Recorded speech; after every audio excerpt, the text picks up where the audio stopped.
इस भौतिक संसार में आध्यात्मिकता का वास्तविक अर्थ क्या है?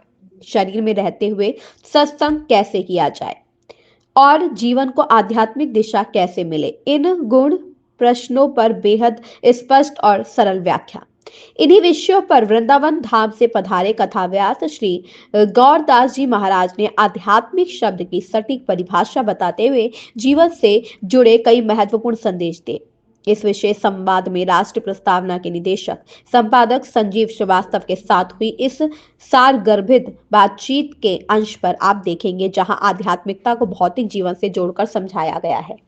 ऐसी ही विचारशील और प्रेरणादायी वार्ताओं के लिए जुड़े रहिए राष्ट्रीय प्रस्तावना के साथ। नमस्कार, आप देख रहे हैं राष्ट्रीय प्रस्तावना और मैं हूं संजीव श्रीवास्तव। दर्शकों, जैसा कि पता है आपको कि हम लोग समय समय पर देश के लब्ध प्रतिष्ठित ख्याति महापुरुषों से मिलते रहते हैं और आप लोगों को भी मिलाते रहते हैं। आज एक ऐसा सुअवसर है कि हम अपने गृह जनपद हरदोई के प्रवास के दौरान हमारी मुलाकात हो रही है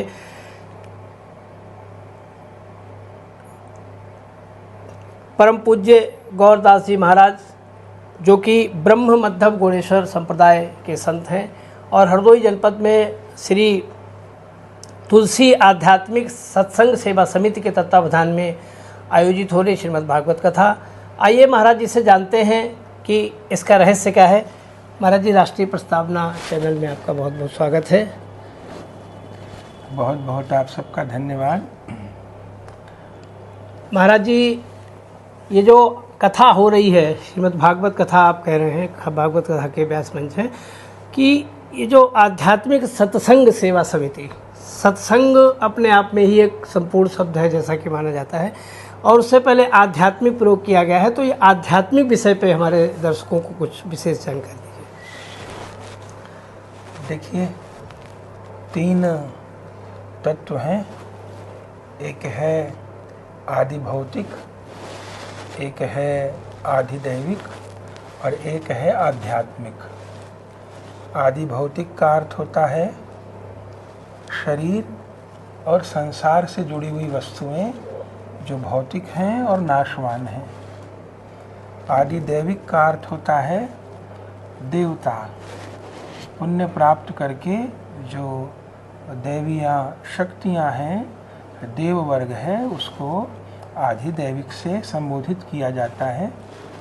आध्यात्मिक का अर्थ होता है वास्तव में आत्मा के उत्थान का मार्ग, जहाँ आत्मा उन्नति करते हुए परमात्मा से मिलने के लिए अग्रसर होती है, तो जिस परिवेश में, जिस मार्ग से, जिस पद्धति से जीवात्मा का उधर्व गमन होता है, जिस क्षेत्र में, उस क्षेत्र को आध्यात्मिक कहते हैं। माने आदि भौतिक में तो शरीर के उत्थान की चर्चा है, लेकिन आध्यात्मिक जगत में शरीर के उत्थान की नहीं, आत्मा के उत्थान की और उसको परम गति प्राप्ति की चर्चा होती है। इस भौतिक संसार में जैसा कि आपने बताया, ऐसा है कि ये मानव शरीर ही सत्संग करने का सुलभ माध्यम है, ऐसा रामचरितमानस में भी उद्धृत किया गया है। और मन, जीव, माया, इन सब के फेर में आत्मा दबी हुई है और ऐसी स्थिति में इन सांसारिक चीज़ों को करते हुए, भौतिक चकाचौंध में रहते हुए आध्यात्मिकता की ओर कैसे उन्मुख हों, उसका आपके हिसाब से क्या सबसे सरल उपाय है? उसका सबसे बड़ा उपाय सत्संग ही है। इसलिए गोस्वामी जी कहे, बिनु सत्संग विवेक न हो। सत्संग से ही जीव को विवेक प्राप्त होता है। विवेक कहते हैं सत और असत के ज्ञान को, तो असत को त्याग करके सत्य को ग्रहण करना, इसी को विवेक कहते हैं। और ये विवेक सत्संग की प्राप्ति से ही होता है और जीव की फिर आध्यात्मिक क्षेत्र में उन्नति होती है। सत्संग सबसे सरल माध्यम है। महाराज जी, आप जिस संप्रदाय से आते हैं और आपने ये जीवन श्री राम कथा, श्रीमद् भागवत कथा या भक्ति मार्ग पे चले, थोड़ा सा कुछ हमारे दर्शकों को अपने बारे में भी बताइए। देखिए, वैष्णवों के 4 संप्रदाय हैं जो कि स्वयं भगवान से हैं। स्वयं श्री कृष्ण ने अपना ज्ञान ब्रह्मा जी को दिया, लक्ष्मी जी को दिया शंकर जी को दिया और सनकादिक को दिया। उससे 4 परंपराएं चली। उसमें जो ब्रह्मा जी को भगवान ज्ञान दिए उससे ब्रह्म संप्रदाय, उसमें मध्वाचार्य जी हुए तो ब्रह्म मध्व संप्रदाय, और उसमें स्वयं भगवान गौरांग महाप्रभु अवतार लिए तो ब्रह्म मध्व गौड़ेश्वर संप्रदाय। हमारे गुरुदेव भगवान श्री नित्यानंद प्रभु जी की 16वीं पीढ़ी में विराजते थे। हम लोग 17वीं परंपरा में हैं। 7 वर्ष की आयु से सत्संग की सेवा कर रहे हैं। 1500 के लगभग कथाएं हो चुकी हैं और यहाँ हरदोई में भी अनेक सत्संग हो गए। हमको संख्या पूरी याद नहीं है।